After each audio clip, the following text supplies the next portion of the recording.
This video will cover how the appointment overview screen works and how it is useful. The screen can be accessed from the appointment menu. It displays all the available rotas at your organisation, with the staff members' names across the top and the rotas and appointments underneath.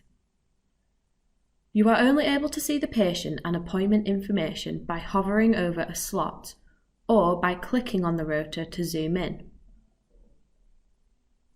The red line indicates the time right now, so you can see where clinicians are at with their rotas on the day. The screen is useful if you have a PC on a front desk in a waiting area, where the screen may be visible by members of the public. Since it does not show patient identifiable information, it can be helpful to use this screen on this PC.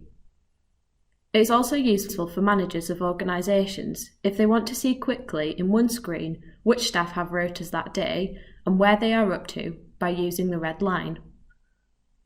All other options on this screen on the left, such as the calendar and staff selection, are the same as the appointment ledger functionality, so please watch this video to get an explanation of these features.